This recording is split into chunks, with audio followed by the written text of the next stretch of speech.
Ici François Soro, je vous souhaite la bienvenue pour la formation sur OneNote avancé.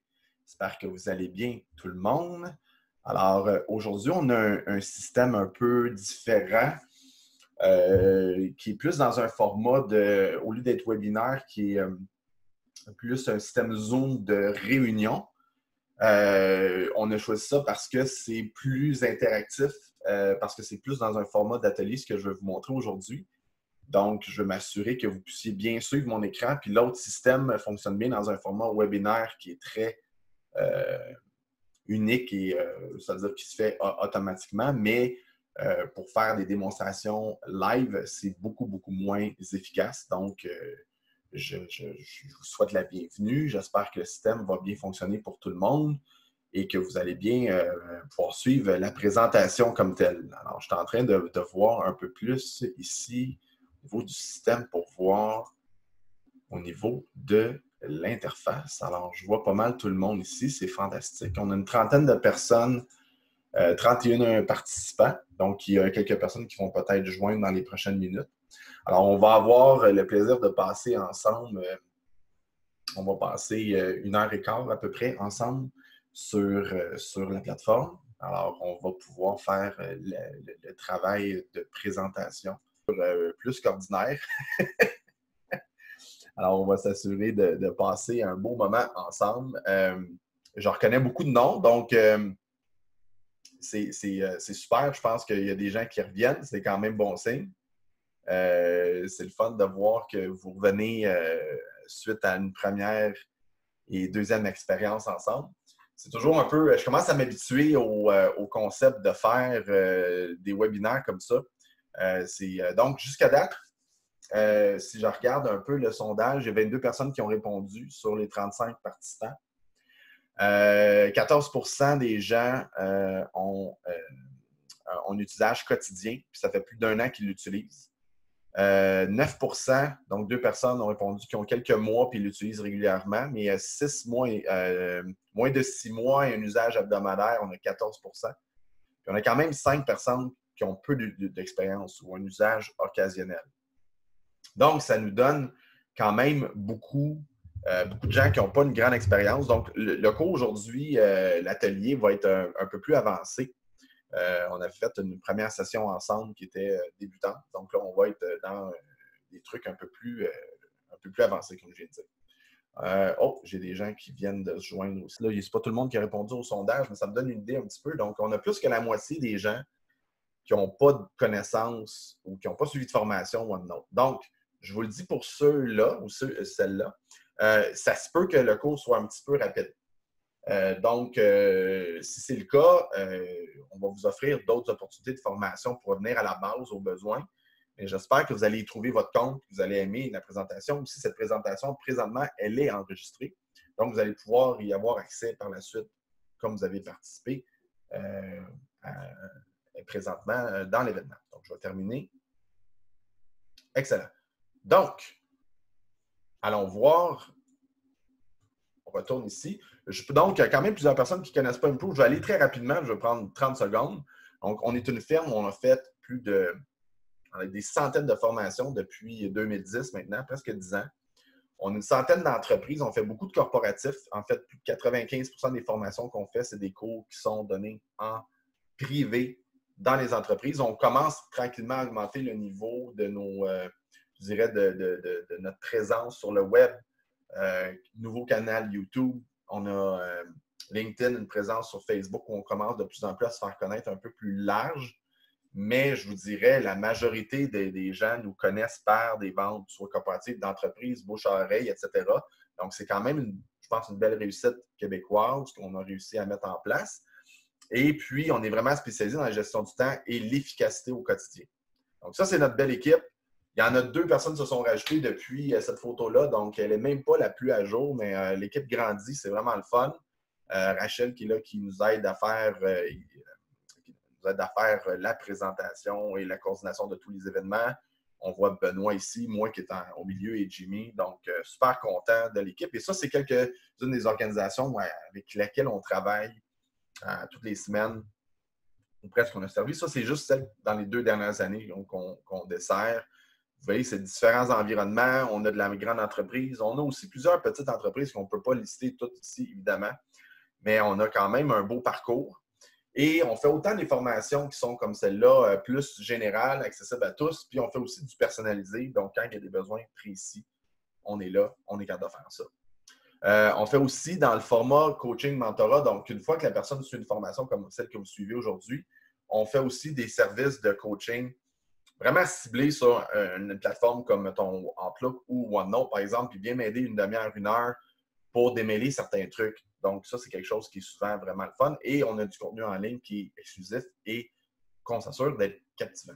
Donc, les objectifs de notre atelier aujourd'hui, dans la prochaine heure, ce qu'on va voir, c'est plusieurs fonctions avancées. On va aller directement dans le vif du sujet. Donc, ceux qui connaissent moins OneNote, ça se peut qu'il y ait certains éléments que vous allez dire « Ouais, mais comment tu as fait ça, François? »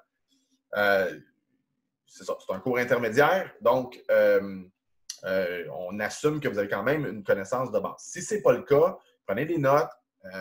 Je vais vous inviter à vous inscrire à la formation OneNote, puis revenir à la base, évidemment, puis garder ça en plan pour aller un petit peu plus loin plus tard. Donc, et aussi, je vais vous montrer à la fin, le dernier 10 minutes, une application qu'on peut ajouter à OneNote pour bonifier notre expérience pour la version OneNote.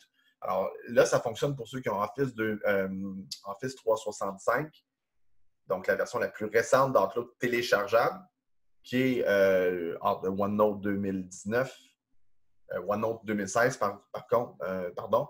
Donc, OneNote 2016 ou OneNote 2013. Donc, c'est des versions que vous allez pouvoir suivre très bien. Si vous avez une autre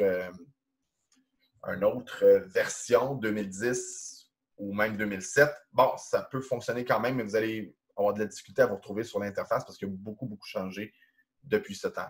OK? Donc, on va aller directement dans le vif. Donc, dans les fonctions avancées, ce que je vais faire ici, c'est que je vais vous montrer un point par point. Puis, on va regarder littéralement, je vais ouvrir mon OneNote, puis je vais travailler avec vous pour être sûr de bien vous guider dans mon vrai OneNote, dans le fond. Donc, je vais prendre OneNote, je le glisse ici dans l'interface. Est-ce que tout le monde peut me confirmer que vous voyez bien OneNote en ce moment? Donc, je vois des oui, parfait, excellent. Vous êtes là, vous êtes tous présents.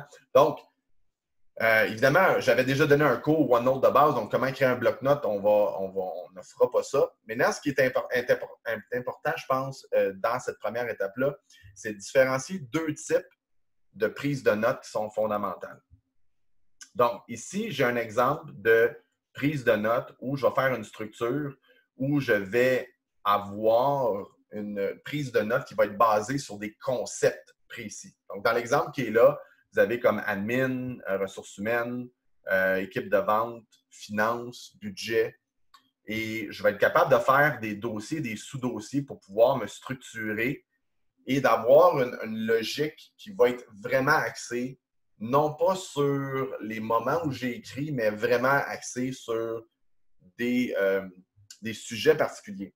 Donc, il y a certains d'entre vous qui avaient certainement créé ou que vous avez un cahier de notes papier. Puis, je l'ai vu beaucoup des adjointes exécutives avoir 2 puis 3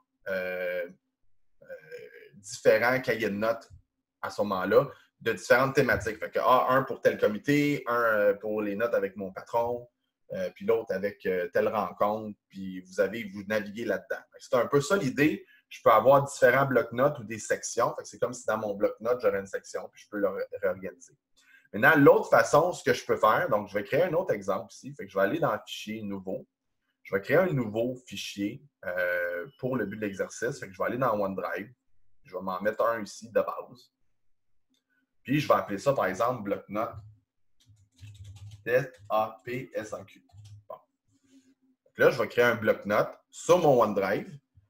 Ce qui va faire que si j'utilise mon iPhone, je vais avoir accès. Vous voyez, tout de suite, il m'offre d'inviter des personnes si je veux pouvoir collaborer. Donc, ça, je peux faire ça si je fais ça sur OneDrive. Si je n'ai pas OneDrive ou mon organisation n'a pas Office 365, il faut que je prenne ce bloc-notes-là et je le sauvegarde dans un lieu commun. C'est ça la solution. Mais il y a plusieurs fonctionnalités, dont toute la mobilité qui ne sera pas disponible. Donc, la seule façon que notre OneNote peut être accessible d'un téléphone iPhone, par exemple, c'est littéralement d'avoir OneDrive. Puis votre organisation a Office 365. Si vous me dites, ah, ben je peux-tu, si non, non. Si vous n'avez pas Office 365, puis vous n'avez pas, quand vous créez un nouveau bloc-notes, la possibilité de mettre OneDrive, ça ne fonctionne pas. Pour le moment, c'est comme ça. Je ne sais pas comment Microsoft va évoluer là-dessus, mais ça, c'est la façon que ça leur permet de rester pertinent et sécuritaire et faire en sorte qu'on est capable de travailler. Donc, je ne vais pas partager pour le moment. Et là, voyez-vous, j'ai mon test AP-SAQ. Donc, là, j'ai une nouvelle section. Il est complètement vide, donc je peux me mettre à prendre des notes. Donc, ça, on voit ça dans le débutant. Ce n'est pas le but, ce n'est pas de comment je prends des notes, mais c'est comment je structure mes idées. Donc, je peux y aller soit par une structure de thématique comme celle-là, comme je vous ai montré, ou une qui est peu utilisée, mais qui est vraiment, vraiment super trippante aussi, c'est pour quelqu'un qui a, comme une adjointe, par exemple, qui dirait, moi, je veux juste une historique de ce qui se passe dans le bureau. Chaque fois que j'ai un appel avec quelqu'un, chaque fois que tu sais, je vais avoir un endroit où je peux me référer en disant, hey, hier, qu'est-ce qui s'est passé? La semaine passée, qu'est-ce qui s'est passé? Puis vous avez un travail qui est, somme toute, assez, potentiellement, qui est assez linéaire, dans le sens que vous n'êtes pas sur 5 projets différents. Vous dites, non, moi, ce que je fais, c'est que je supporte mon patron, je prends des notes sur ce qu'il me demande, sur ce que les gens me demandent, c'est à peu près tout. Fait que si c'est votre cas, ben à ce moment-là, vous êtes mieux d'y aller par chronologie, un peu comme un bon vieux journal de bord ou un, tu sais, quelqu'un, je pourrais faire une analogie, je pourrais faire un journal intime de cette façon-là. Comment je fais ça? Bien, dépendamment de la quantité de notes que je ferais, une des choses qu'on pourrait faire, c'est de prendre par section puis de dire, ben moi, je vais faire une section 2019. Comme ça. Puis si je fais une autre section, ben mettons, j'aurais 2018. Ça serait mes notes de l'année précédente. Puis je pourrais faire une section 2020, ce que j'anticipe. Comme ça. Puis là, je pourrais le mettre dans l'ordre que je veux. Donc, voyez-vous, je peux prendre ça puis changer l'ordre. Excusez-moi. Donc, je veux 2018. Attendez une seconde. Il devrait... je vais vous montrer tantôt comment faire cette section-là. Donc, je peux prendre ça ici. Déplacer ça. Et ici, par exemple, je voudrais dans ma section mettre pour chaque section, je mets un mois. Il faut le faire. Évidemment, la première fois, c'est un petit peu long. Puis même si vous voulez être un peu plus structuré pour que ça serve à long terme, vous pouvez mettre l'année comme ça. Alors, pourquoi je ferais ça, cette structure-là? C'est que ce que ça permet de faire, c'est d'avoir immédiatement une arborescence qui est donc là, mettons, on va aller tout de suite à novembre 2019. Et là, je pourrais à ce moment-là, à tous les jours, je m'en viens ici puis j'écris tout ce qui se passe dans ma tête. Et là, je peux utiliser des tableaux. Je l'avais vu dans l'autre formation, mais je vais vous donner un petit rappel. Donc, par exemple, une chose que je pourrais faire, c'est mettre ma date. Je fais à ce moment-là tab, tabulation. Voyez-vous, il me fait tout ça de ma colonne. Donc, si c'est quelque chose de pertinent, d'avoir l'heure que ça s'est passé, bien, j'écris heure, activité, slash activité, slash note. Et après ça, je pourrais mettre, mettons, projet ou sujet principal. Puis là, ben, je peux évidemment prendre un peu d'expansion, leur donner un peu d'espace. Et là, si je veux utiliser ça à chacun des mois, à chaque page, ce que je pourrais faire à ce moment-là, c'est de créer un gabarit. Fait que là, j'irai à ce moment-là. Vous allez l'avoir dans la vidéo, vous allez pouvoir la réécouter après. Vous allez dans modèle de page, puis je vais créer à ce moment-là un modèle de page, puis je vais enregistrer la page active comme un modèle. Puis là, je vais appeler ça, par exemple, journal. Puis je peux même, dans ma section 2019, mettre ça comme par défaut. Ça veut dire qu'à chaque fois que je vais créer une nouvelle page, je vais faire ça, puis il va me faire, là, j'ai juste à changer la date comme ça, puis il va reprendre mon tableau à chaque fois. Et là, vous allez dire, OK, mais je fais quoi avec ça, François? Bien, s'il arrive, mettons, on arrive telle journée, ce que je fais, c'est que je fais excusez, je vais faire Enter. Puis là, je vais aller sur ma deuxième ligne. Puis là, ben, ce que je vais faire, c'est que on est aujourd'hui. Ben là, le truc, c'est Shift-Alt-D pour la date. Là, vous faites tabulation, Shift-Alt-T pour le temps. Oh, ça ne marche pas. Pourquoi est-ce que ça ne fonctionne pas? Ça fonctionne d'habitude. Alt majeur T. C'est pourtant ça. En tout cas. Donc, il est midi et 6. Puis là, ben, j'ai un appel avec Jérôme suivant le projet X. Là, je dis c'est projet X. Et là, ce que ça permet de faire, c'est au fur et à mesure que ma journée avance, que mon mois avance, bien là, quand je fais à ce moment-là tabulation, bien là, je vais arriver à ce moment-là, mettons qu'on va être le 23. Ou ben, si, mettons, j'arrive dans ma journée, j'ai plusieurs choses, bien à midi 33, bien, j'ai une autre chose comme ça, puis là, je continue comme ça. Puis ce qui va arriver, c'est qu'au bout d'un certain, avec le temps, si quelqu'un vous pose la question, oui, mais telle date, qu'est-ce que tu as fait? Qu'est-ce qui s'est passé? Mais là, vous dites, ah, ben oui, je suis allé à une rencontre, j'ai eu telle chose. Puis là, vous allez être capable de mettre de l'information chronologique à l'intérieur de ça. Ça fonctionne vraiment super bien. Encore une fois, si vous n'avez pas 18 différents sujets par lesquels vous voulez les séparer. Fait que souvent, un gestionnaire, par exemple, va dire « Ah non, moi, j'aime mieux aller par des thématiques comme j'ai là ici, puis dire bon, ben, mon admin, je veux mes notes d'admin ici, puis je vais aller toutes mettre mes notes administratives, puis je vais y aller par thématique. » Sauf que le défaut de ça, c'est que si je veux savoir « Ah, la semaine passée, je veux voir ma séquence, puis je veux voir un visuel vraiment comme un cahier de notes papier. » Vos cahiers de notes papier sont chronologiques, dans le sens que chaque fois que vous tournez une page, bien, vous savez que c'est ce que vous avez écrit. L'intérêt de ça, c'est que là, vous allez avoir un suivi quotidien, mensuel. Il y a même des gens qui vont aller un peu plus loin. S'ils ont beaucoup, beaucoup de notes, ce qu'ils vont faire, c'est qu'ils vont ajouter une page ici. Puis ils vont faire une sous-page en disant, bien, ça, c'est ma page du 22 novembre. Puis ils vont carrément avoir une page à chacune des journées. Ça, c'est possible aussi. Mais ça, il faut avoir beaucoup de stock pour que ça vaille la peine. Il faut vraiment prendre énormément de notes, genre une dizaine de notes, une vingtaine de notes par jour.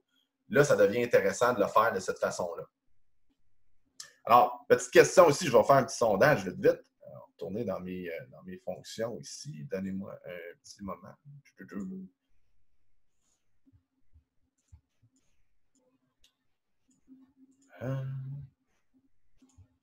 Ah, voilà, mes fonctions.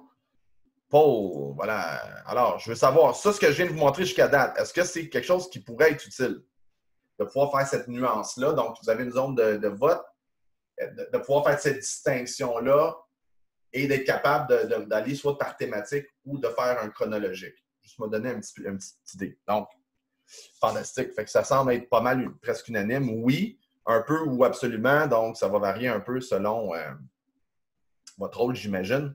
Donc, c'est parfait. Ça me donne une petite idée de votre niveau. Fait que ça, c'est une des premières choses que je voulais partager avec vous. Puis, je vous dirais, après avoir donné énormément de formation depuis une dizaine d'années sur OneNote, très, très peu de gens vont connaître les concepts que je viens de vous montrer. Donc, c'est quand même quelque chose de relativement avancé. Je dois entrer mes feuilles de temps manuellement. Je pourrais utiliser ça au lieu. Effectivement, vous pourriez prendre, par exemple, si je prends une page, mettons, admin, mettons, je pourrais avoir un dossier qui s'appelle feuille de temps. Puis ici, vous pourriez prendre votre gabarit de Word ou peu importe, puis d'aller le mettre là-dedans. Ça serait une façon qui pourrait être intéressante. Donc, effectivement, s'il y a d'autres questions, je regarde le chat, n'hésitez pas à me faire, en faire part à ce moment-là. Alors, l'autre chose que je veux faire, regardons dans la liste des trucs qu'on avait. Alors, l'utilisation des balises. Alors, ça, c'est fantastique. Donc, qu'est-ce qu'on fait avec les balises? Alors, les balises, ça se trouve être ici, c'est une fonction plutôt avancée. Ça permet de mettre des petits symboles qui me permettent de rassembler des trucs de même nature ensemble pour pouvoir les rassembler. Donc, le par défaut, j'ai fait exprès, je l'ai remis à 9. Vous avez ici des balises qui viennent par défaut dans OneNote. Donc là, nous, ce qu'on veut faire ici, c'est, évidemment, c'est les personnaliser parce que ceux qui viennent par défaut dans Microsoft, comme bien des choses par défaut, pas très intéressants. Donc, je vais aller personnaliser mes balises et je vais aller les supprimer. Ils ne sont vraiment pas très intéressantes, honnêtement, ou presque, là. Et ici, ce que ça permet de faire, c'est de dire, ça devient très intéressant, surtout quand on utilise comme ça nos dossiers. Bien, je pourrais arriver ici dans mon tableau, puis de rajouter une colonne à droite ici, comme ça, qui est ma balise. Et la balise, qu'est-ce que ça permet de faire? C'est d'aller mettre un sujet qui pourrait être redondant pour pouvoir extraire l'information pour faire une feuille de temps, un rapport hebdomadaire, etc. Donc, chaque fois que vous avez un suivi ou une attente ou quelque chose, bien, vous pouvez faire « Ah, OK, ça, c'est quelque chose qu'on m'a dit que ça serait à faire. Ça, c'est quelque chose aussi important. Ça, c'est quelque chose d'important. Ça, c'est une question qu'il faut que je revienne. » Donc là, je pourrais avoir à ce moment-là l'information que le 23 à 9h43, discussion de la plainte et revenir au client. J'ai une question par rapport à ça. Puis là, je pourrais passer d'un point à l'autre puis d'insérer des balises. Et le but de ça, c'est d'être en mesure de faire des rapports de plusieurs de mes balises comme ça à un moment donné. Là, je pourrais dire, par exemple, j'ai mes notes ici du mois de novembre. Là, je pourrais aller au mois de mars ou au mois de décembre, par exemple, puis d'utiliser le même dossier. Puis là, ben, j'irai mettre à ce moment-là avec l'heure en question. Puis il s'est passé telle chose, et encore de ça, c'est quelque chose d'important. Bang, je passe au prochain point. Oups, j'ai fait une petite erreur ici. Je passe au prochain point. Puis là, ben, je peux à ce moment-là aller mettre c'était une autre chose qui était, mettons, qui est au mois de décembre. Là, je n'ai pas mis la bonne date, mettons 03, qui est à 15h45. Puis il s'est passé ça ici. Puis dans la balise, c'est une question. Fait que l'idée, c'est qu'au fur et à mesure que j'avance, ben, ça ne prend pas de temps, je les inscris, puis à un moment donné, je suis capable d'aller sortir un rapport de ça. Fait que je fais recherche d'indicateurs, puis je lui dis, sors-moi les indicateurs pour le bloc-notes en question, pour ce bloc-notes. Puis je le veux par section. Puis je m'en vais ici, puis je fais actualiser les résultats.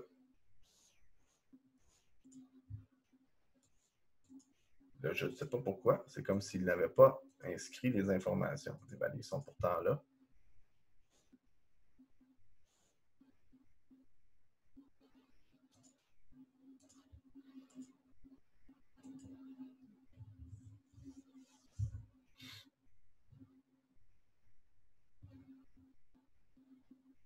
C'est un peu spécial. Je suis désolé pour le petit. Ben, ça, normalement, j'ai un petit problème technique en ce moment.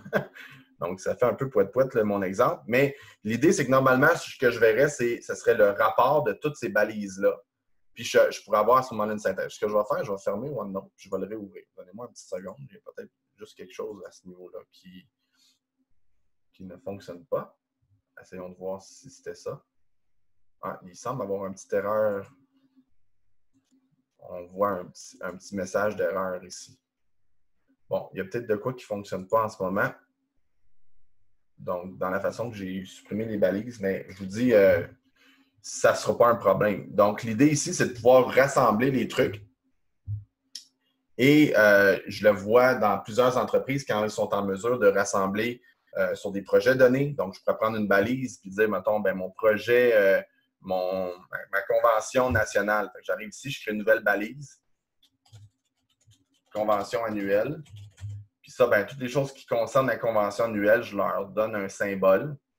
Exemple qui est ça ici, avec une couleur comme celle-là. Puis là, à chaque fois que j'écris quelque chose qui concerne la convention annuelle, je m'en viens ici. Puis, je mets l'information comme ça. Ah, OK, je viens de comprendre pourquoi. Alors, j'utilise des balises, ça marche d'habitude. Oui. Est-ce qu'on ajoute des balises à partir du volet d'insertion? Non, c'est le volet d'accueil. Il est carrément dans le menu principal. Le problème que j'ai fait ici, je viens de faire, je me suis rendu compte, j'ai voulu créer une colonne pour les balises. Ce n'est pas une bonne idée. il faut carrément mettre les balises à côté du texte en question qui est important. Donc, mettons, on arrive ici, ça c'est à faire, ça c'est quelque chose d'important. Je m'en viens ici en décembre. Au lieu de mettre la balise là, il faut que je la mette sur le texte. Mes excuses, petite erreur de ma part. Puis là, voyez-vous, quand je veux faire une synthèse, je m'en viens ici, recherche, puis là, j'ai toutes mes balises. Et je peux savoir à ce moment-là, pour tout le bloc-notes, ce que j'ai à faire, tout ce qui concerne la convention annuelle, tout ce qui est important. Donc, ça va permettre à ce moment-là de dire « Ah, je vais créer une page de résumé », puis là, ça va te donner tout ce qui était à faire à ce moment-là par un rapport assez rapide. C'est vraiment super utile. Moi, je vous dis, beaucoup de gens, surtout quand on le fait en chronologique, ça devient très, très intéressant de pouvoir utiliser ça de cette façon. Okay? C'est une fonction, encore une fois, qui est quand même assez avancée. Donc, si vous commencez à utiliser OneNote, gardez ça un peu sur le côté, le temps de devenir plus habitué. OK, on avance vers d'autres fonctions. Donc, le lien avec la version mobile de OneNote. Donc, ici, c'est quand même important. Je vais prendre le temps ici de vous montrer. Donc, quand vous êtes ici, vous avez deux versions de OneNote. Vous avez une version qui est 2016. Vous avez une version qui est OneNote qui n'a pas de 2016 ou 2013. OK? Donc, c'est important de comprendre la différence. Ça se ressemble beaucoup les deux. Mais la version 2016, c'est une version pour le bureau que vous avez téléchargée. Fait qu'il y a des entreprises qui ne l'ont pas téléchargée. Donc, il faut carrément aller sur le site de Microsoft, puis vous allez sur télécharger Office 2016 de bureau, la version locale. Et puis, sinon, vous allez voir si j'ouvre OneNote comme ça. Voyez-vous, je viens de l'ouvrir ici. C'est comme une page qui est comme un logiciel. Puis là, ben, voyez-vous, j'ai accès au niveau de mes sections. Puis le bloc-notes est carrément différent. Donc là, ici, voyez-vous, c'est un des bloc-notes. Je peux aller voir mes différents bloc-notes. Il y a celui-là ici. Donc, je pourrais aller ici voir mes autres bloc-notes. Puis là, ça, c'est celui que j'utilise où tu vois, test APSAQ. Je m'en viens ici, puis je peux aller l'ouvrir. Donc, parce que c'était sur un OneDrive, mon bloc-notes est synchronisé avec une version qui est mobile. Fait que ça, c'est une des versions. Et en plus de ça, je vais ouvrir un autre item, Office 365. Donc, je vais prendre ça ici, je vais vous montrer ça ici. Ça, c'est mon Office 365. Si je m'en viens ici dans ma version OneNote, ça, c'est une troisième version. Voyez-vous, j'ai ma version test APSAQ parce que c'est sur mon OneDrive encore une fois. J'ouvre ça et là, maintenant, j'ai la même information. Donc, ça serait la même version que vous avez sur un téléphone sans fil, soit un iPhone ou un Android. Fait que voyez-vous ici, j'ai toute mon information exactement comme si j'étais sur mon bureau. Voyez-vous, j'ai les mêmes tableaux, j'ai les mêmes balises, j'ai toutes les informations. Encore là, si j'ai ma version ici, même chose. Je m'en vais sur mes choses. J'ai mes balises. C'est exactement, c'est toute la même chose, la même structure, mais ça semble être, tu sais, c'est vraiment des versions différentes. Donc là, vous avez la version de bureau, la version, ça c'est OneNote, version Windows 10. Donc, il faut avoir Windows 10, c'est le système d'exploitation. Puis, vous avez la version sur un furteur Internet qui est celui-là. Au début, beaucoup de gens sont confus avec ça, puis ils ne savent même plus sur quelle version ils sont, mais c'est juste quand même intéressant pour quelqu'un d'avancer de pouvoir faire la différence entre les trois. Ce qui fait que quand je vais être dans la version Windows 10 ou ma version de bureau, la version de bureau, elle est plus complète, elle a plus de fonctionnalités. Il y a des fonctions de connexion, mais en même temps, Microsoft a officiellement annoncé il y a quelques mois que la version Windows 2016, celle que vous voyez à l'écran en ce moment, elle n'obtiendra plus de mise à jour. Donc, cette version-là va éventuellement être carrément laissée de côté. On parle probablement d'années ici. Là. Donc, ce n'est pas dans les prochains mois, mais tout ce qui arrive de nouveau, toutes les nouveautés vont être sur la version Windows 10. Donc, tout le développement, toutes les nouvelles applications se font ici. Ça veut dire quoi? Un exemple. Si je m'en viens dans ma place en décembre ici, puis je veux prendre une note, une des fonctionnalités, par exemple, que j'ai dans Windows 10 que je n'ai pas dans la version de base du bureau, j'ai le dictaphone ici. Donc là, je peux carrément dire, je vais prendre le Français Canada, puis je vais prendre une note vocale, mais il va transcrire en format écrit. Regardez, je vais vous faire une démonstration. Je clique sur Dicter. Parfait. Et là, voyez-vous, il est en train d'enregistrer. Ce qui permet de prendre toute l'information verbale ou discuter avec une personne et directement, elle est prise en note dans le OneNote. Donc, oups, j'ai fait une erreur en faisant. Alors, je suis capable. Voyez-vous, il y a un moment donné qu'il n'arrête plus. Là. Donc là, si je vais arrêter. Ce qui est le fun avec ce format de dictaphone-là, c'est très puissant. C'est quand je clique sur dicter comme ça, bon, il est maintenant reparti. Voyez-vous qu'il prend vraiment littéralement toute l'information qu'il entend au fur et à mesure. Ça permet de mettre également des choses additionnelles sur mon clavier. D'écrire sur Enter comme je viens de faire et de faire des modifications au fur et à mesure que j'écris. Parce qu'évidemment, ce que j'écris n'est vraiment pas parfait. Vous comprenez l'idée? Là, je viens d'arrêter. Fait que ça, c'est une fonctionnalité qui est tripante, mais c'est juste disponible dans la version de OneNote sur Windows 10 ici. Alors, le compromis, c'est que si c'est quelque chose que je voudrais utiliser régulièrement, ben, je n'ai pas le choix d'utiliser cette version-là. Par contre, si je me trouve dans la version de bureau, je n'ai pas la dictée, mais j'ai les tâches Outlook, j'ai les fonctionnalités de connexion avec Outlook, des choses aussi sur la façon, voyez-vous, un des avantages ici, c'est que je peux basculer d'un bloc-notes à l'autre super rapidement. Je ne suis pas capable de faire ça dans ma version 2010. Le bloc-notes, il faut que je bascule comme ça, ce qui est un peu plus long. Tandis que lui, ici, ce que je peux faire, c'est que j'ai une information dans mon ressources humaines, mon manuel, puis je veux l'amener dans Admin, je fais ça, puis je le glisse. Puis je peux le passer d'un bloc-notes à l'autre même. Je pourrais prendre mes choses ici, puis glisser d'un à l'autre. Donc, cela, mettons, exemple, OneNote de texte, je le prends, puis je le glisse en 2019. Bien, je ne peux pas faire ça avec 2010 ici, avec la version Windows 10, pardon. Ah, Carole me demande s'il y avait deux personnes qui discutent ensemble. Non, non, il va simplement écrire. Puis, honnêtement, je peux imaginer que si on se projette dans 3, 4, 5 ans, que ça va être spectaculaire, ces outils-là. Pour le moment, c'est assez. Ça fonctionne, je dirais à 60-70% de précision. Mais en passant, cette fonction-là de dictaphone existe dans Outlook. Fait que si j'ouvre Outlook, par exemple, ma boîte de réception, puis j'ouvre un nouveau message, voyez-vous, je peux rentrer ici, puis j'ai le même dicté, il est là.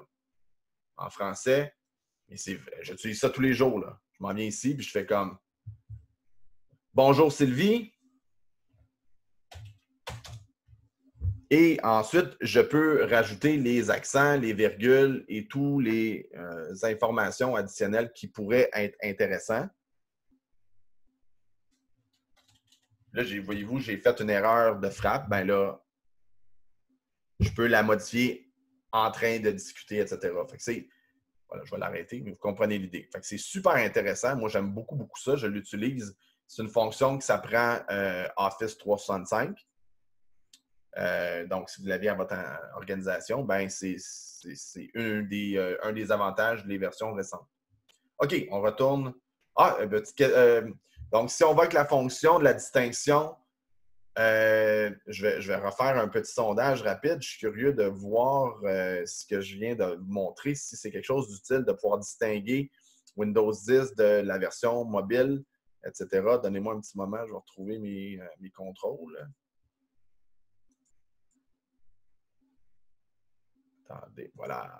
Donc, Relaunch Polling, oui, voilà. Alors, est-ce que c'est utile ce que je viens de vous montrer là, en termes de fonctionnalité, de pouvoir être capable de travailler entre les deux? OK, donc, majorité peut avoir, OK. Un peu, beaucoup, absolument, parfait. Super. Merci de participer comme ça. Ça me donne une très bonne idée de votre niveau à ce moment-là. Autre possibilité d'avoir qui est parfait. Donc, merci. Je vais arrêter le sondage. Donc, si on s'en vient ici dans les fonctions avancées,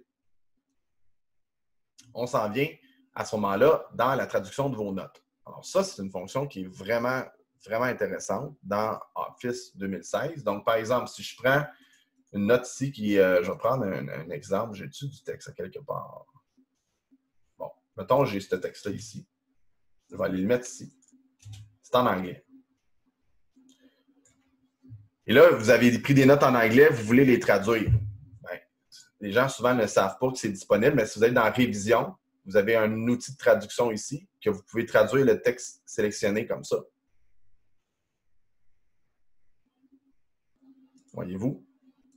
Donc, j'ai mon outil de traduction et il disait que la source est en anglais et la cible, je veux traduire ça en français.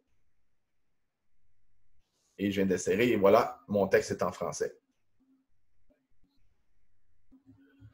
Donc, je ne sais pas si vous voulez écrire dans les commentaires s'il y a des gens qui savent déjà cette fonction-là ou si vous étiez au courant de la fonction traduction. C'est quelque chose d'utile. Effectivement, on a ça dans Outlook aussi. Est-ce qu'il y en a? Donc, je vois des gens qui n'étaient pas au courant. Non. Alors, c'est surtout pour des gens dans votre... Puis vous allez voir, là, le traducteur il est assez impressionnant. Évidemment, vous devez le réviser quand ça va vers le français ou même l'inverse. Mais je dirais qu'au lieu d'aller dans Google Translate, par exemple, traduction Google, puis de changer d'interface, vous êtes déjà dedans. Puis je vous dis, là, il y a des textes assez impressionnants. Là. Je vais regarder si j'ai quelque chose dans Word, par exemple. Je vais prendre un document de Word. C'est disponible dans Word aussi. C'est le genre de choses, à mon avis, que pour quelqu'un qui a un poste d'adjoint comme vous, puis surtout si vous avez à traiter dans les deux langues, le gros avantage aussi, c'est qu'il tient compte de la mise en forme. Donc, si je prends un document comme ça, mettons, qui est tout en français, puis je veux le traduire, je m'en viens ici, puis je prends le document, je veux tout traduire ça ici. Bien, je m'en viens ici dans Révision. Attendez une seconde, je vais l'ouvrir complètement pour voir mes menus. Des tableaux, ça va pas je pense que ça ne fonctionne pas. Il faut vraiment aller juste avec du texte comme ça. Fait que là, dans l'exemple que là, ça n'a pas. Donc là, la source, c'est français. Puis, je veux le mettre en anglais. Puis là, ben, une fois que j'ai... je ne l'ai pas mis en point doc. Mais vous voyez l'idée, là, j'ai juste été rapide, mais il est disponible. J'ai fait des traductions assez... vraiment une fonctionnalité qui est dans les notes, c'est hyper utile. Une autre chose qu'on peut faire, évidemment, c'est d'avoir accès à partir d'un furteur. Donc, je vais regarder ici, je vais prendre ce document-là. Bien, ici, ce que vous êtes capable de faire, c'est d'aller, si vous êtes dans un site anglais, que vous prenez de l'information, bien, vous êtes capable d'envoyer l'information en anglais dans vos notes ici, puis après ça, d'utiliser le traducteur intégralement. Donc, ça sauve énormément de temps pour tout ce qui est l'utilisation avancée. Ça, c'est parfait. On retourne à notre liste. Ensuite de ça, ça avance bien, on est les midi et demi. La sécurité de vos notes. Donc, il faut savoir que OneNote, en termes de sécurité, ça va être très, très dépendant de l'endroit où vous sauvegardez votre bloc-notes. Alors ça, souvent, j'ai vu énormément de fois quand les gens créent un nouveau bloc-notes, ils vont le créer sur le PC, ils vont le mettre à un endroit, ils vont choisir un emplacement qui n'est pas sécuritaire. Dès que vous faites ça, vous êtes exposé parce que n'importe qui a accès à la destination en tant que telle peut ouvrir le bloc-notes de son poste. Donc, tout ce qu'il y aura à faire, c'est d'aller ouvrir, d'aller dans l'emplacement en question, d'ouvrir le dit document et instantanément, vos données sont disponibles. Donc, il faut juste être très conscient de ça. Si vous faites une connexion avec un site SharePoint précis, avec un OneDrive, c'est encrypté, c'est sécuritaire. En autant que votre poste informatique est sécuritaire, il n'y a aucun problème là-dessus, ça va super bien. La chose additionnelle que vous pourriez faire, par contre, mettons que dans ressources humaines, puis ici, je vais mettre, mettons, la liste des numéros d'assurance sociale. Oups. Excusez, j'ai fait une erreur. Donc, liste de NRS. Bon, c'est peut-être pas un bon exemple, puis on ne voudrait même pas mettre ça là, mais c'est juste dans un but d'exemple.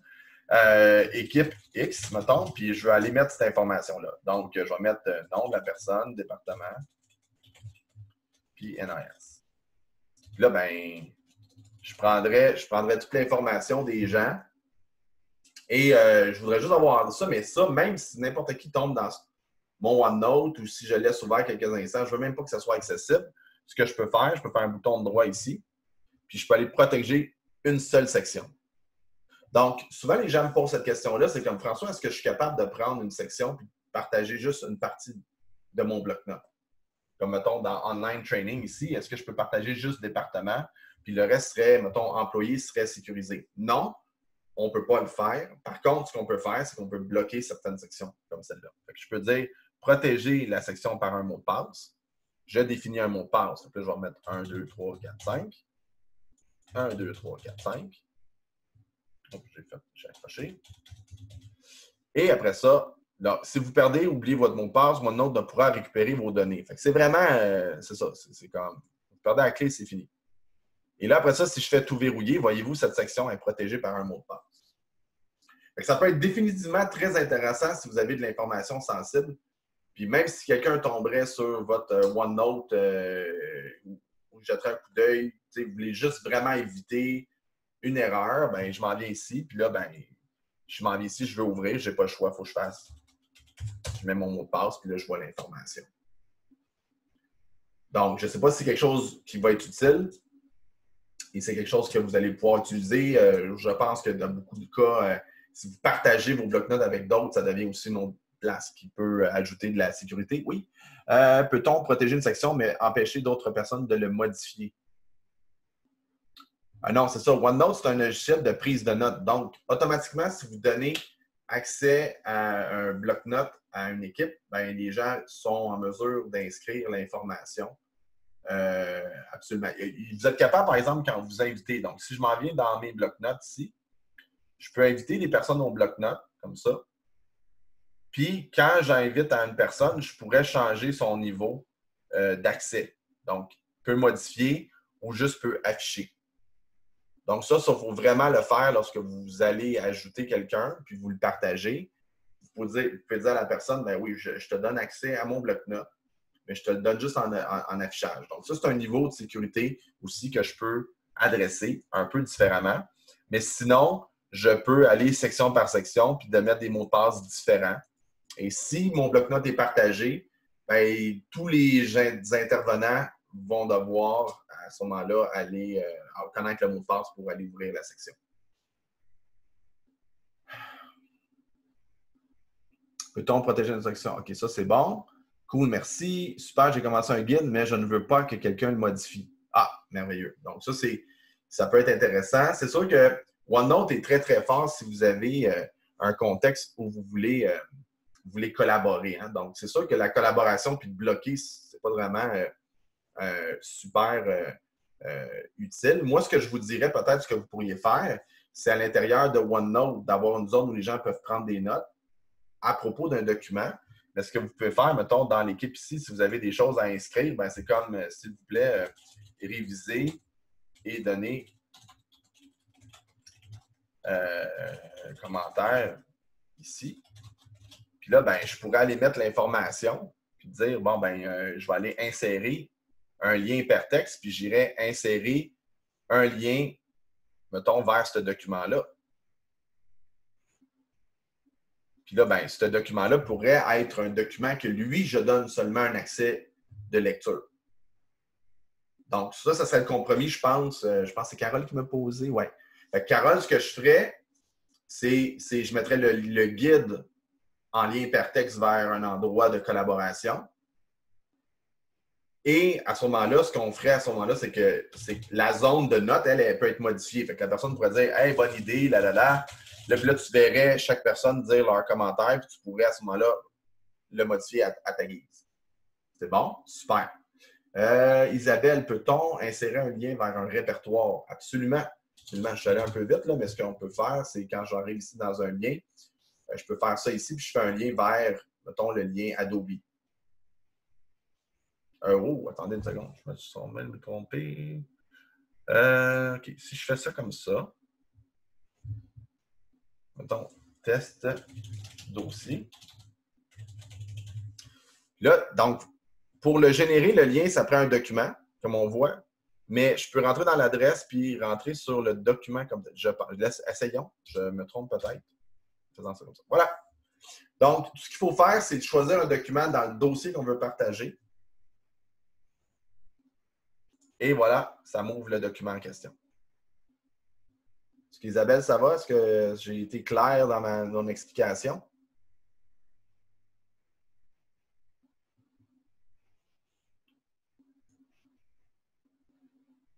Si Isabelle... Oui, super, merci, fantastique. Fait que, merveilleux. Fait que ça, c'est une bonne question, ça, effectivement. Magnifique. Donc, on continue. Un bon rythme. Les notes liées. Alors, ça, c'est vraiment fantastique. Juste par mesure, juste me donner une idée. Attendez une seconde. Josiane, où on clique dans la barre d'adresse du dossier, CTRL-C? Ben, absolument. On peut sauter une étape à ce moment-là. Merci, Josiane. OK, donc les notes liées. Qu'est-ce que c'est les notes liées? C'est une fonction avancée. Très peu de gens l'utilisent.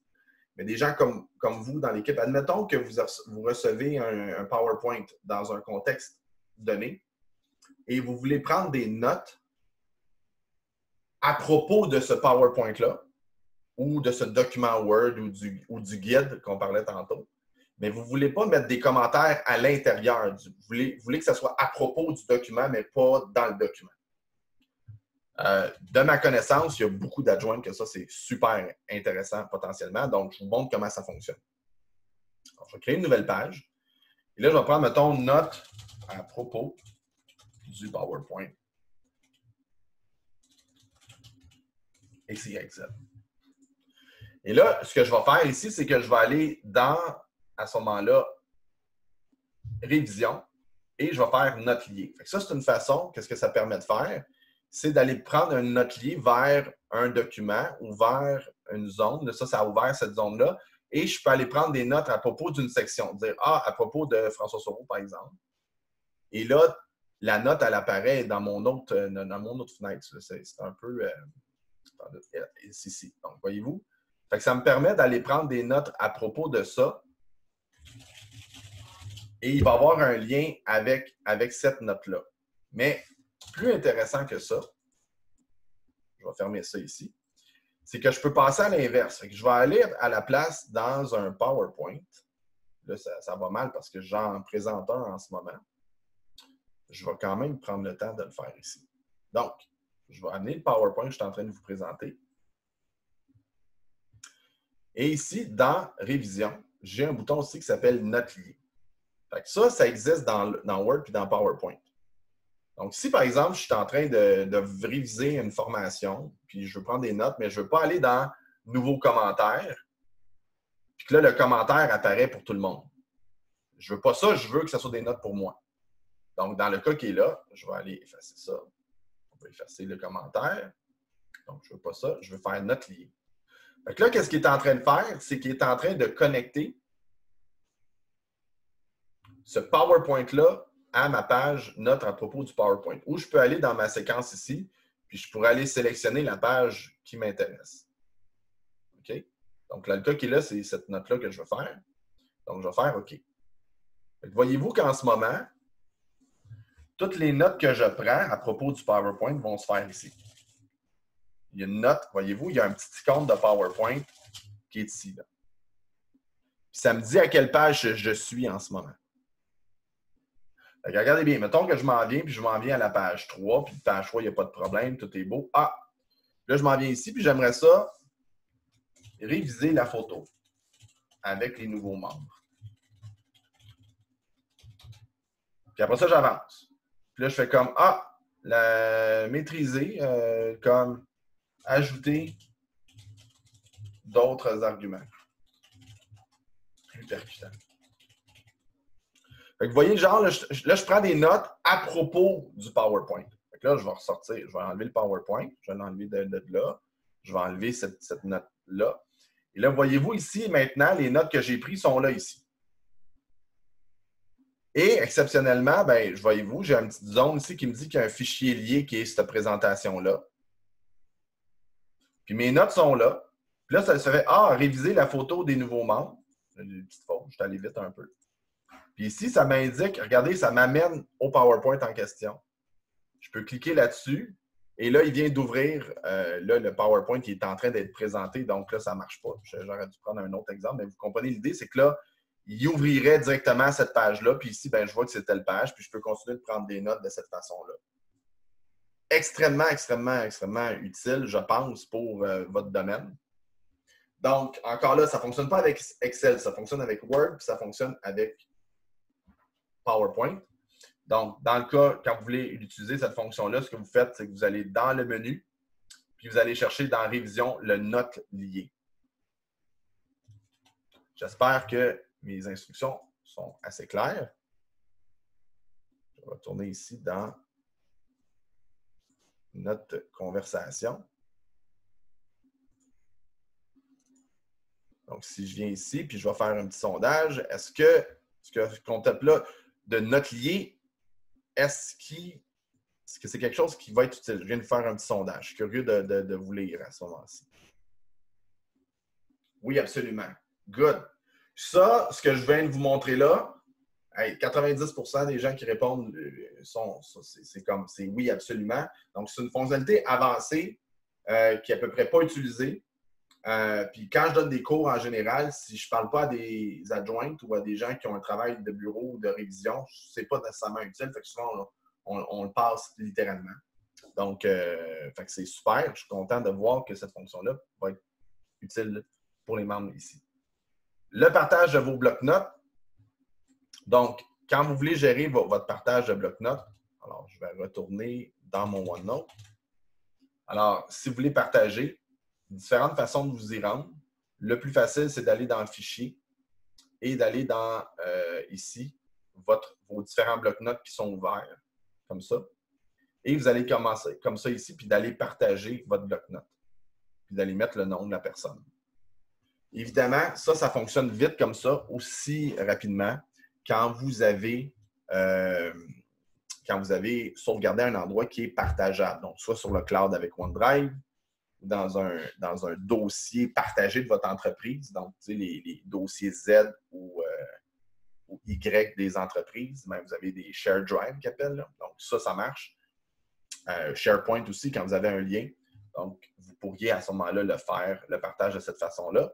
Et quand je mets le nom de la personne, donc si, mettons, je vais aller mettre quelqu'un dans l'équipe qui est Jonathan, ben voilà, je l'ajoute, puis après ça, je vais lui dire, ben, peut simplement afficher.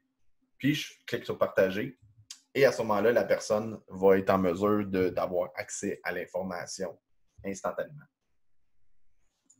L'autre façon, si vous n'avez pas Office 365 et OneDrive, tout simplement, c'est que quand vous créez un nouveau bloc-notes, assurez-vous de le sauvegarder en cliquant sur Parcourir et en allant chercher un endroit qui est commun.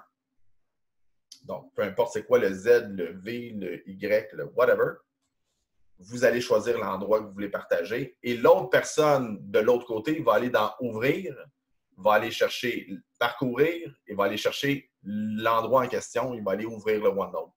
Et dès que cette connexion-là est faite, les deux peuvent se parler en temps réel à l'intérieur de OneNote, du bloc-notes qui va devenir partagé. Ça va? Donc ça, autre chose, je pense qui est quand même super utile. L'historique, on rentre à la fin des différents trucs ici. C'est quand même assez simple, mais c'est super utile si vous comptez partager des informations dans votre bloc-notes. Donc, l'historique, qu'est-ce que ça permet de faire? C'est de faire en sorte que quand vous partagez avec des gens dans l'équipe, vous êtes capable de voir les pages qui sont non lues.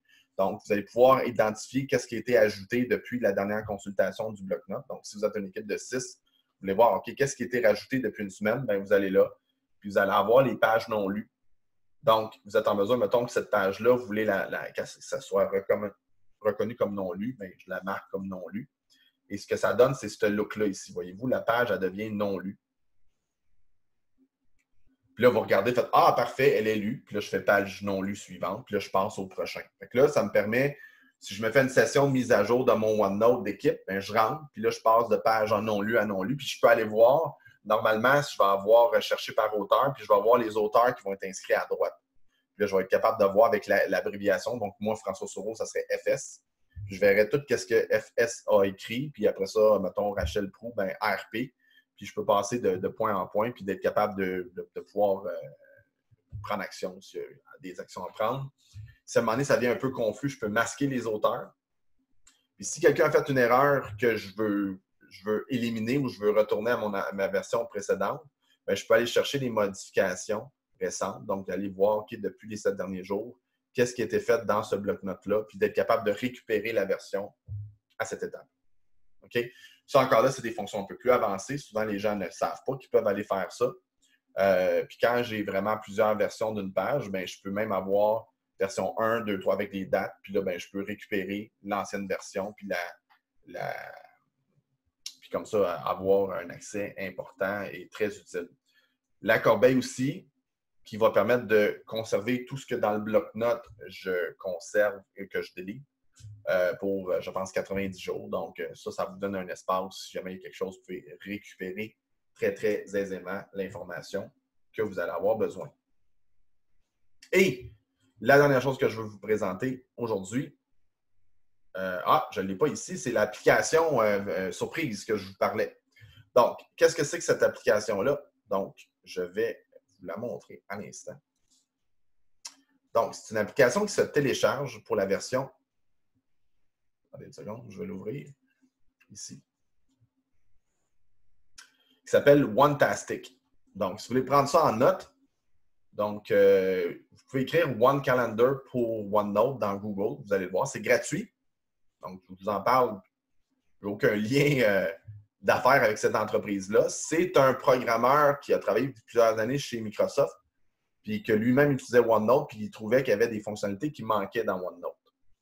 Donc, lui, il s'est dit, ben, en quittant, je vais faire ma propre application qu'on peut installer. Et quand vous regardez le pricing de cette application-là, ce que ça fait, c'est que vous avez une version pour toutes les fonctionnalités de base sont gratuites. Donc, il n'y a rien à payer. Ce n'est pas un abonnement, c'est un prix unique. Fait que quand vous voulez être plus un développeur, ce n'est pas votre cas, je suis sûr que ça ne vous intéressera pas. Il y a peut-être la version Pro aussi qui pourrait éventuellement vous intéresser. Mais le but de ça, c'est qu'est-ce que ça fait? Ben, c'est pour les versions de OneNote 2016 ou 2013 de bureau. Ça donne un icône qui est ici, lancer One Calendar. Et ce que ça permet de faire, puis il y a d'autres fonctionnalités un peu plus avancées aussi, c'est que ça permet de faire un tri alphabétique, ce que tu ne peux pas faire dans OneNote par défaut. Donc, lui, il a rajouté cette fonctionnalité-là. Ce que ça permet de faire aussi, One Calendar, regardez, ce qui est fun, c'est quand je clique là-dessus, ça ouvre cette petite fenêtre-là et ça te permet de voir tout ce que tu as écrit dans ton OneNote par date.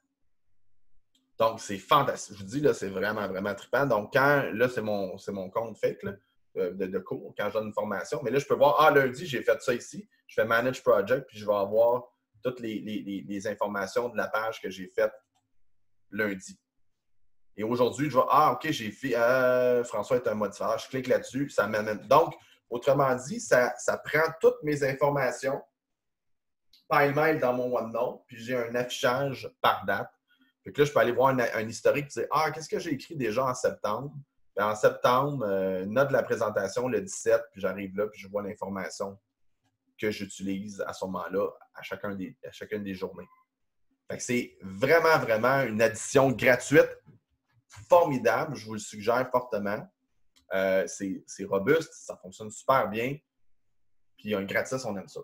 Voilà. Fait que je ne sais pas si cette fonction-là, s'il y en a qui sont curieux ou qui sont intéressés de l'installer. Je vais faire un petit sondage vite.